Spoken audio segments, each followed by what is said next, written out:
E aí pessoal, hoje estou aqui com um vídeo para mostrar para vocês, dar algumas dicas sobre os 3 itens mais importantes aí para você que quer fazer um acampamento, para você que quer fazer uma viagem de moto aí e quer dormir fora de estrada, ou para você que quer fazer uma trilha, né, e tem que acampar. São os 3 itens mais importantes, na minha opinião, que é a barraca, o saco de dormir e a isolação térmica. São, eu acho que, os 3 itens que tornam o acampamento possível de ser feito, né? Se você escrever aí no Google, colocar lá barraca de camping, saco de dormir, isolante térmico para camping, vai aparecer uma infinidade de produtos aí com um monte de informação e coisa e tal. E não, se você nunca comprou, você não sabe como é que é, às vezes você fica meio perdido, né?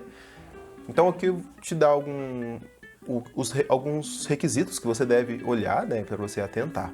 Vou tentar não deixar o vídeo tão longo. Eu estou com a colinha aqui para mim não perder a sequência, né, das coisas, né? Porque sabe como é que é? Barraca, como escolher a sua barraca, né? Há basicamente 3 pontos importantes na escolha de uma barraca. Se ela é uma barraca autoportante ou fixa, qual é o número da coluna d'água dela e qual é o tipo de clima que é aquela barraca. É basicamente esses 3 carinhos que você deve olhar numa barraca. Autoportante fixa. Uma barraca autoportante são aquelas barracas que tem aquelas varetinhas de fibra, de vidro, que você monta e que você pode mover elas de um lugar para o outro depois que você já montou elas. Eu prefiro essas barracas. E tem as barracas fixas, que são aquelas barracas que, para ela se manter estruturada, para você conseguir montar elas, primeiro você tem que fixar ela no chão. Você estica ela, o chão da barraca, né, no chão, com os specs, que é aqueles espetos, né, da barraca. E só depois você pode montar, né, estruturar a barraca. E depois que você montou, você não consegue mais mover ela fica parada. Se você quiser fazer isso, tipo, você tá fazendo uma viagem de moto, e que nem tem alguns caras que faz, né, que é acampar nos pátios dos postos de gasolina, né, junto com os caminhoneiros lá, eles montam as barracas lá. Se você tiver uma barraca fixa, você não consegue, porque não dá para fixar os specs no concreto, né? Então a barraca fixa só dá para usar se for em algum lugar, tipo, com solo, sabe? Com terra ou grama, alguma coisa assim. E se tiver muita pedra também, já fica um pouco mais difícil também.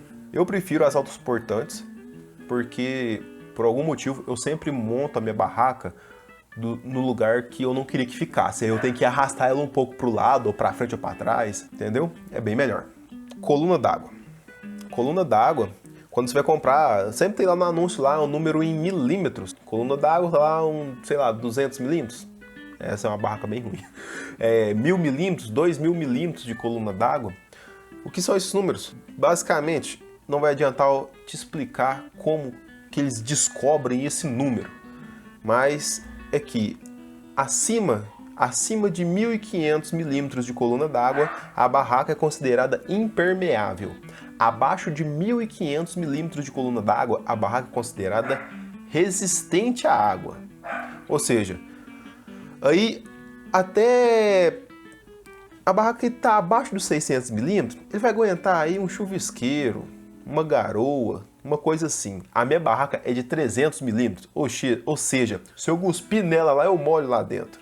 O que eu faço? Vocês já viram outro vídeo, eu coloco aquela lona por cima da barraca. Isso já aumenta bastante a impermeabilidade dela, né? Só que acontece, essas barracas mais baratinhas, vamos dizer, elas não só tem a coluna d'água muito baixa, né, vamos dizer assim.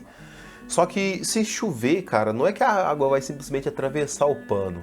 O tecido ele vai encharcar, mas a água não entra. Porque, tipo assim, ele escorre, porque o tecido ele tá esticado, né? Por causa das varetas ele fica esticado, então a água bate e escorre. Mas se você, do lado de dentro, se você colocar a mão na parede, assim, no tecido da barraca, você vai ver que tá molhado, porque sua mão fica molhada. A água tá atravessando ali, mas ela não tá caindo diretamente em você.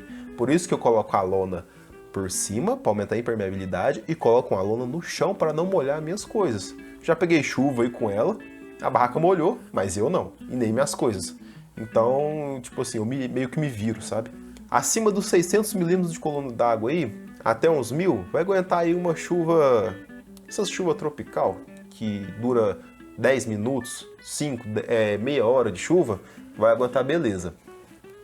Se você escolhe uma barraca acima de 1500, ela já é impermeável, ou seja, que vai aguentar aquelas chuvas duradouras.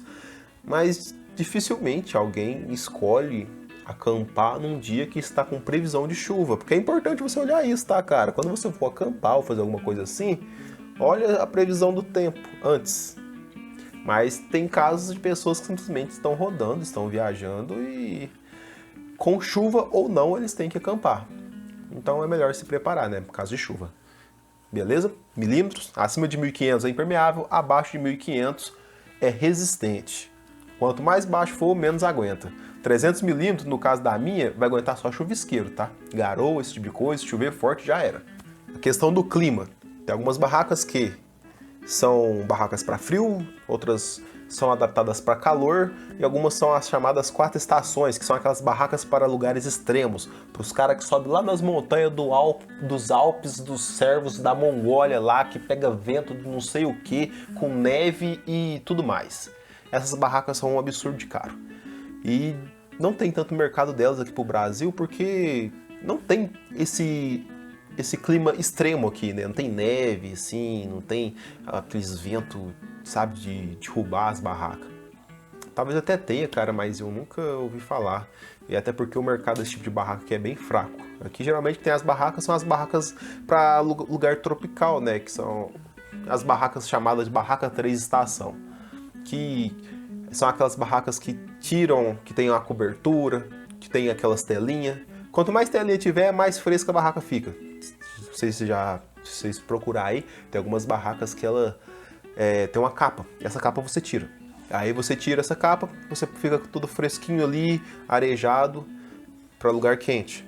E se precisar, caso chova, você coloca essa capa e ela é impermeável e ela fica impermeável. E tem alguns adicionais. Essa capa que você tira, que você coloca, dependendo da sua necessidade, o lado interno dela tem um tipo de laminação, como se fosse uma isolação térmica, que não deixa ali o calor interno da barraca sair para fora. Essas barracas são um pouquinho mais caras, mas é top, cara. Eu tô doidinho pra adquirir uma dessa. São top. Barraca que nem a minha, baratinha, de R$150. Você acha até por R$100 aí, em alguns lugares. Aquilo não tem nenhum tipo de isolação térmica. Se fizer frio lá dentro, faz frio. Se fizer calor lá dentro, faz calor. Se você quiser, estiver no acampamento e for fazer um almoço e quiser dar um cochilo dentro da barraca e se não estiver num lugar com sombra, você vai fritar lá dentro. Ou seja, tem que ter sombra. A minha não faz diferença porque eu só uso ela para dormir durante a noite e sempre faz frio e eu não tô nem aí porque eu saco de dormir e agasalho, então não é tão relevante assim. Mas se você se atenta tanto a essas coisas, dê atenção à parte do clima da barraca. Aqui eu vou te mostrar o que você deve ficar atento quando você for montar a barraca no seu espaço aí, onde você pode, onde você não deve, beleza? Vai começar a olhar por essas coisas aqui, ó. Aqui aparentemente parece ser um lugar plano, reto, tranquilo, mas não. Aqui é uma descida. Se você observar, não sei se vai dar pra ver pela câmera, mas você tem que olhar onde está os regos d'água, onde a água escorre, lugar mais baixo. Aqui, ó, se eu pegar aqui e mover um pouco essa folha, aqui, nem precisa, só de bater o olho que eu sei onde que escorre. Mas se você quiser conferir, onde geralmente escorre a água, fica areia, forma uns trilhos de areia, uma areia fininha, aqui tá, não sei se vai dar pra ver, mas forma, tá vendo? Forma umas areias fininhas e nos outros lugares a terra não é areia, sabe? É uma terra firme. Ela vem por aqui, um pouco vai pra lá e um pouco vai pra cá. Aqui dá pra ver bem porque, tá vendo? Começou a juntar essa sujeira, onde que a água vai levando, sabe? Então você tem que olhar, procurar os regos d'água, o lugar onde que a água tem tendência para escorrer.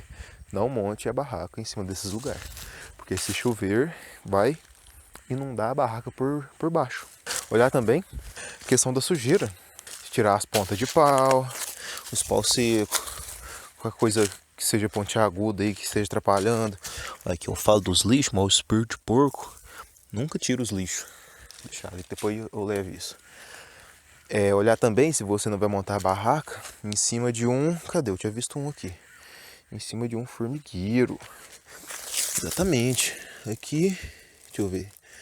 Isso aqui não parece, mas eu acho que é um formigueiro. daquelas formigas cabeçudas, sabe? Elas ficam juntando essas folhinhas. Mas tinha um outro formigueiro menor aqui agora mesmo. Cadê? Não, pisei em cima do formigueiro. Mas era um formigueiro que tava aqui. Pisei em cima dele, coitado das formigas. Formiga, me perdoa! Mas é basicamente isso. Você atentar sujeira, ponta de pau, formigueiro, lugar onde a água tem tendência para escorrer. Não montar em um lugar tipo assim, que é um buraco. Mas às vezes você olha assim, você fala que não é um buraco porque ele é bem suave. Esses lugares empoça a água se chover. Isso não tem tanto segredo, beleza? Saco de dormir. O saco de dormir seria equivalente ao cobertor, né? Algum tipo de coisa assim. O requisito mais importante no saco de dormir é a temperatura de conforto. É o que importa. O resto você escolhe por formato, por material, o que você quiser, mas o que importa é a temperatura de conforto. O saco que eu uso, ele é de 12 graus de conforto. 10 e 12 graus é a temperatura de conforto que você acha que é mais comum de achar aqui no Brasil, porque é o que mais atende aqui no Brasil, né? É a temperatura aí que é mais tranquilo para quem vai fazer o acampamento. O meu é 12 graus de conforto e 5 graus extremos, sabe? Até 5 graus ali você consegue dormir, mas vai passar um friozinho. Só que acontece, ao mesmo tempo que tem esses 5 graus extremos, se você estiver em um lugar que estiver fazendo muito acima, né, da temperatura de conforto, você vai cozinhar dentro do saco, vai ficar quente pra caramba, você tem que usar ele aberto. Então você tem que meio que dar uma temperada. Eu uso moletom e meia, no caso, se estiver fazendo muito frio. Se estiver fazendo muito calor, eu durmo com ele, com o zíper um pouco aberto. Ou seja, precisa de 10 graus, 12 graus de conforto, vai servir beleza. Se você é uma pessoa muito frienta, aquelas pessoas que naturalmente sentem mais frio que os outros, escolhe um com 5 graus de conforto. 5 graus de conforto, não 5 graus extremo. Porque o meu atende até 5 graus, só que você passa frio. Você passa um friozinho ali. Procura um com 5 graus de conforto, que vai servir para você. Coloca um agasalho, uma coisa assim, que fica tudo beleza. Não precisa ter muita paranoia com isso. Em questão do tamanho, saco de dormir, quanto mais a temperatura que ele segura, sabe? A temperatura baixa, quanto mais baixa a temperatura, maior é o volume dele, sabe? Na hora que ele tá no saquinho dele, ele fica muito volumoso. Aí já é muita coisa para carregar. Esses com temperatura aí de 10, 12 graus de conforto, fica um pacotinho assim, cara. Um pacotinho assim, e é bem mais leve que um cobertor, sabe? Bem mais leve. E tem como você apertar ele mais um pouquinho, caso que pega um pouco de ar, sabe? Se você apertar um pouquinho mais, ele ainda fica menor ainda. Isolação térmica. Isolação térmica é uma coisa que não pode faltar caso você não queira dar uma hipotermia enquanto você dorme. Por quê? Tem alguns lugares que é muito frio. E se você não tiver uma isolação térmica entre você e o chão, você vai perder muito calor pro chão, certo? Então, os 3 tipos que você acha aí, que é mais comum, né? É aquele de EVA, ou de rolinho, né? Que tem a parte laminada, que é inclusive o que eu uso. Tem o outro que é EVA também, só que aquele casca de ovo, que é sanfonado.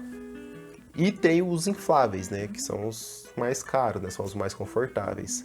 Pra mim, eu tenho sono pesado. Eu durmo em qualquer lugar. O de EVA laminado serve. Ele é o menos confortável dos 3. Porque é um bagulho dessa finura aqui, ó. Então, né, não é muito confortável. Mas na hora que eu deito pra dormir, cara, eu durmo. Independente se tiver com EVA, se tiver com proteção ou não, eu apago. Então não faz tanta diferença pra mim. Mas tem gente que tem um sono muito leve.